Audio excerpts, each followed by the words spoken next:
Hey guys, we're still working on section 6.2, day 1. Like I said, 6.2 is titled the unit circle. So it's all about the unit circle, what it is, and how we use it.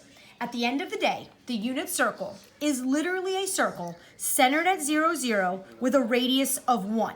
So that's why it's the unit circle. The radius is 1 unit. So that's 1 unit to the right, 1 unit up, 1 unit to the left, and 1 unit straight down. And 1 unit in any direction from center to side. Okay.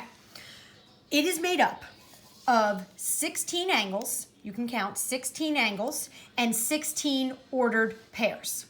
If you notice, all of the angles that live on the unit circle are either 30, 45, or 60, or some multiple of 30, 60, or 45, including your quadrantals, your 90, your 180, your 270, your 360.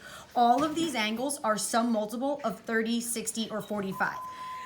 30, 45, and 60 are really special angles because they come out of the 2 special right triangles that we have in math, the 30, 60, 90, and the 45, 45, 90. So those are angles that are going to pop up a lot and are really, really important to us.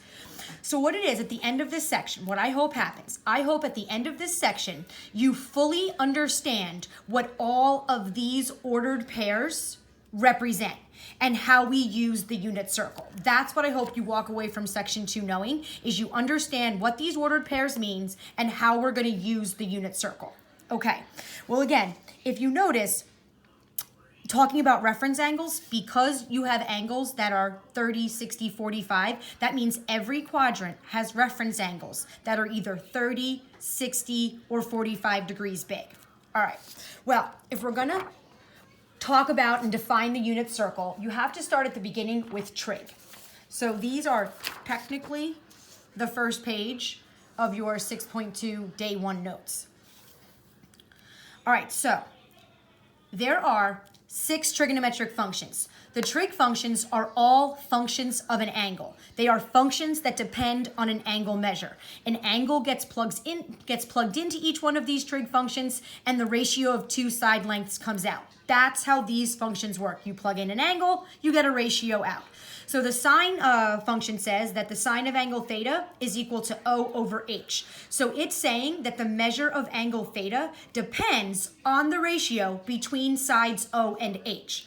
The cosine of angle theta is equal to A over H. So the measure of angle theta depends on the side length relationship between A and H. The tangent function, I wanted to kind of specify this. The tangent function by definition was defined as the sine function divided by the cosine function. So when you put O over H over A over H and clean up that complex fraction, you get O over A. But don't forget that. That's super important. By definition, the tangent function is the sine divided by the cosine. So the tangent function says that tangent theta equals O over A. So it's saying that the measure of angle theta depends on the side length relationship between O and A. All right, well, each original trig function has a reciprocal trig function, and I wanted to fill those ones in just to make sure that we're aware. The reciprocal trig functions are cosecant, secant, and cotangent. Cosecant is the reciprocal to the sine function. So he is literally defined as 1 over the sine of angle theta. So if you ever had to take the cosecant of an angle, if you ever looked for a cosecant button on the calculator, there isn't one. The only way to take the cosecant of an angle is to type this in, 1 divided by the sine of that angle. That is how we define it. So now if you take 1 over O over H, that becomes the ratio of H over O. So the cosecant is the reciprocal of sine. So if sine is O over H, he's H over O. All right, the secant is the reciprocal of cosine. So by definition, that is 1 over the cosine of angle theta. So again, there will be no secant button on your calculator. If you want to take the secant of an angle, you have to literally type in 1 divided by the cosine of that angle. All right, so if I do 1 over A over H, then he becomes H over A. He is the reciprocal to the cosine. All right, the cotangent, by definition, is the reciprocal of sine. Is the reciprocal of tangent. So if the tangent was defined as sine over cosine, then he gets defined as cosine over sine. All right, and then again, that would be the reciprocal of O over A which is A over O, is your cotangent. So again, I just like to stress these ones because I think sometimes students mistake them as the inverse trig functions. So again, if you ever see this button on your calculator, that is the inverse sine button. It is not the reciprocal, the cosecant button. So please don't confuse your inverse trig functions with your reciprocal trig functions. Okay, well, dealing with all of these right triangles in trigonometry, there are two kinds of special right triangles in math, the 30, 60, 90, and the 45, 45, 90. These triangles have specific traits and side lengths that we can easily memorize, which is why we tend to see their angles and their ratios pop up so often, because we can easily memorize what their side lengths are. All right, so let's build them really fast. So let's look at the 30, 60, 90. The 30, 60, 90 starts with an equilateral triangle. So that means all sides and angles are equal, which means if they all add up to 180, then you have 3 60-degree angles. And then all side lengths are equal. So to make this easy, let's let all side lengths be 2. So if I drop an altitude straight down, because this is an equilateral triangle, it cuts it into 2 equal right triangles. So this angle gets split 30 and 30, and these two sides get split 1 and 1. So the only side length I don't know now out of these two right triangles is this altitude, the height, if you will. So Pythagorean theorem says a squared plus b squared equals c squared. So if I just do c squared minus a squared, I'll get b squared. So 2 squared is 4, minus 1 squared is 3. If I square root that, this side length has a side of root 3. So let me just slide that one out so that we can look at it a little bit easier. So now we have your 60, your 30, this was 1, this is now root 3, and this is 2. The way I remember it is 30 is the smallest angle, so he gets the smallest side length across from it. 60 is the next biggest angle, so he gets the next biggest side, root 3, which is about 1.7. And then your right angle is the biggest angle, so he gets the largest side length across from him. All right, so now if you found all of your trig ratios from your 30, 60, 90, watch what you get. If I asked you, what's the sine of a 30-degree angle? Well, going off your 30, O over H is 1/2. If I asked you, what's the cosine of a 30-degree angle? The cosine of a 30-degree angle is A over H. So that's root 3 over 2. If I asked you, what's the tangent of a 30-degree angle? Well, the tangent of a 30-degree angle is opposite over adjacent. So 1 over root 3 cleans up when I rationalize it to root 3 over 3. Okay? Well, what if I work off the 60? What's the sine, cosine, and tangent of a 60? So if I asked you, what's the sine of a 60-degree angle? The sine would be O over H. So root 3 over 2. What's the cosine of a 60-degree angle? The cosine of a 60-degree angle is A over H, so 1/2. And then the tangent of a 60 is equal to opposite over adjacent. That's just root 3 over 1, which is root 3. Okay, so now take a peek at these ratios and we're going to come back. All right, let's construct the 45, 45, 90. The 45, 45, 90, if you start with a square, so all side lengths are equal, let all of them be 1, and then you have 4 90-degree angles. If I draw a perpendicular line across from corner to corner, because this is a square, it will divide this into 2 equal right triangles. So if I use Pythagorean theorem to find this side, 1 squared plus 1 squared equals 2. Take the square root of it, and it's root 2. And we have now 45, 45, because the angles were split, because it's a square. All right, so if I slide this guy out, you're now looking at a 45, 45, 90 with 1, 1, and root 2. So now if you find the trig ratios of these angles, what if I asked you what's the sine of a 45-degree angle? You can work off either one. I'm going to go off this one. The sine of a 45-degree angle is O over H. That's 1 over root 2, which cleans up to root 2 over 2. The cosine of 45 degrees is A over H, which also 1 over root 2 cleans up to root 2 over 2. And then the tangent of a 45-degree angle, the tangent is equal to O over A. So 1 over 1 is 1. So now, when you look back, well, first, just take a peek again at all of these ratios. 1/2, root 3's over 2, root 2's over 2. So now, if you look back at the unit circle, where's my unit circle? Hold on. Here it is. If you look back at the unit circle and you look at all these ordered pairs, look at them.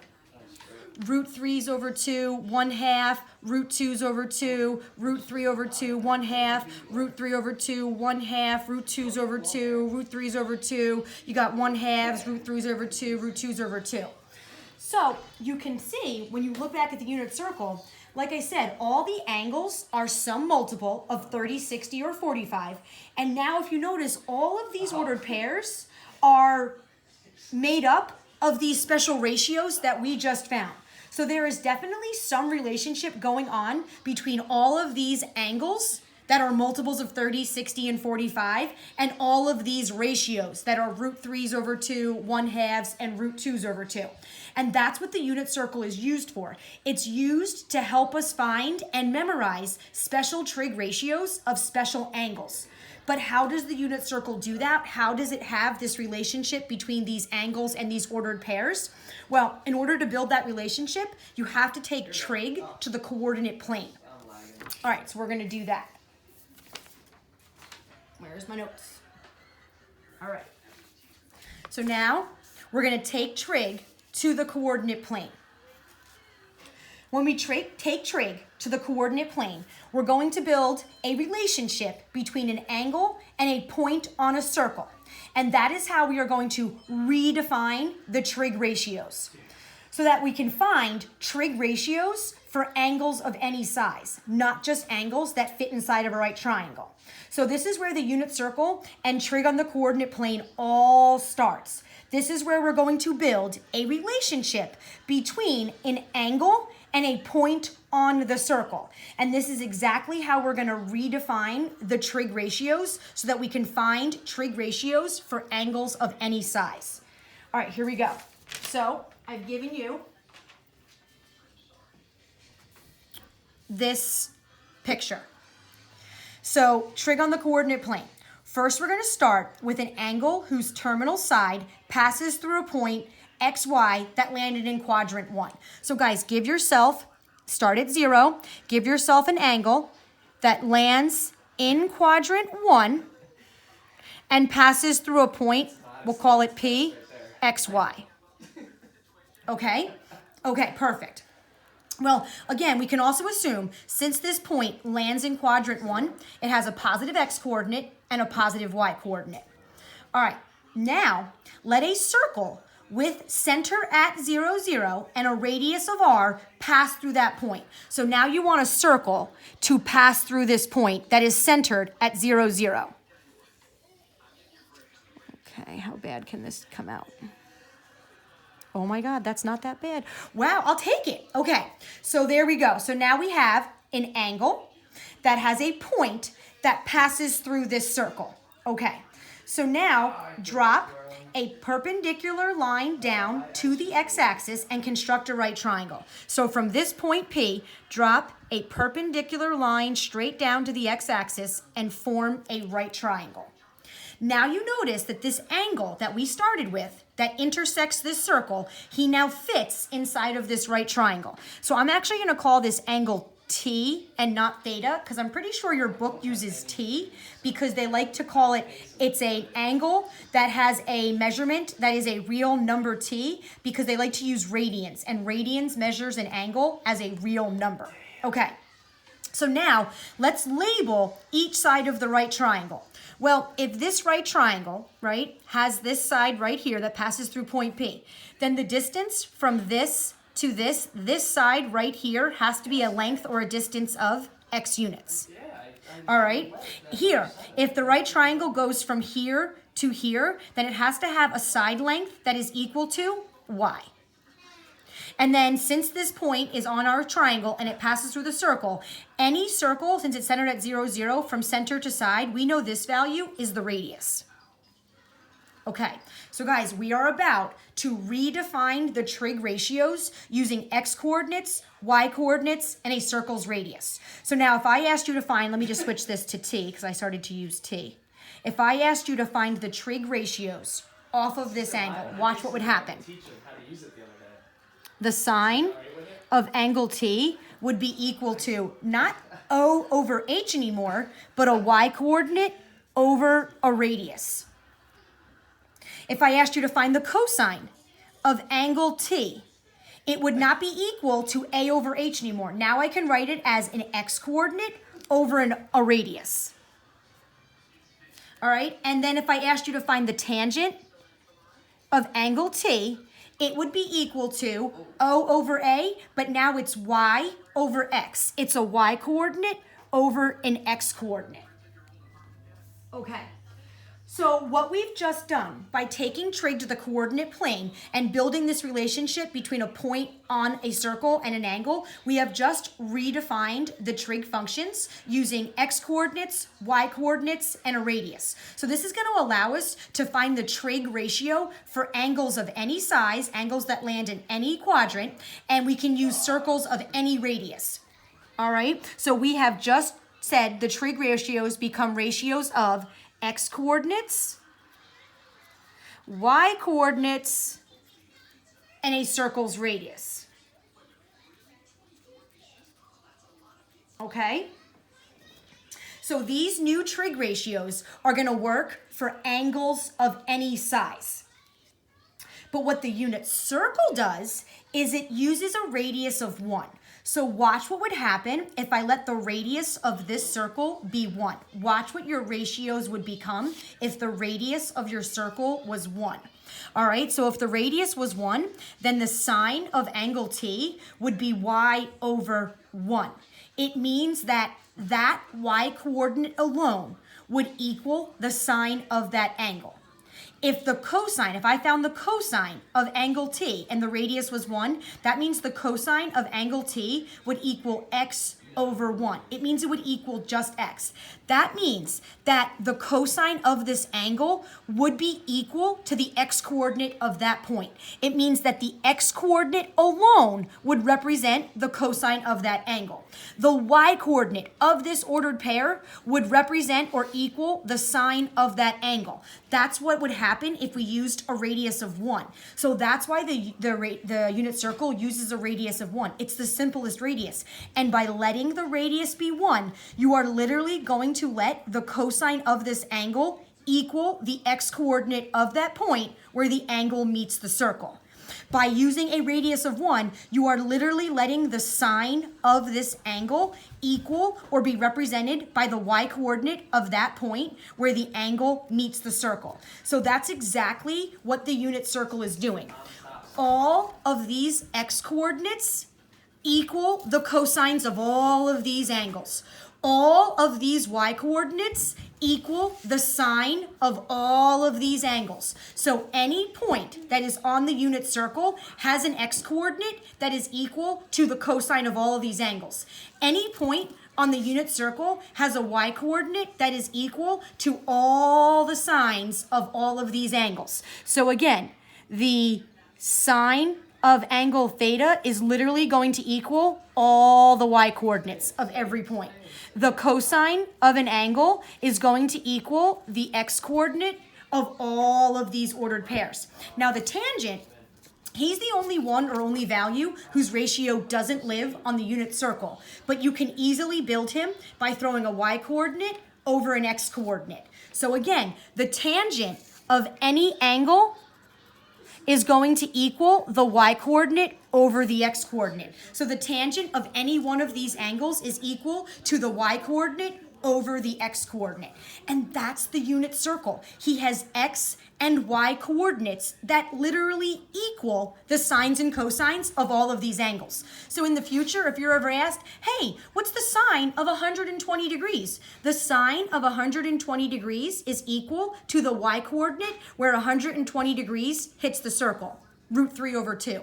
If you're ever asked, what's the cosine of, let's say, 240 degrees. The cosine of 240 degrees is literally equal to the x-coordinate where 240 degrees meets the circle. The cosine of 240 degrees is -1/2. So the unit circle holds all of these special angles, sines, and cosine ratios on it. And that's really, really important when we need to find these exact trig values of all of these exact special angles and trig ratios. Okay. There you have it. That's the unit circle. All right.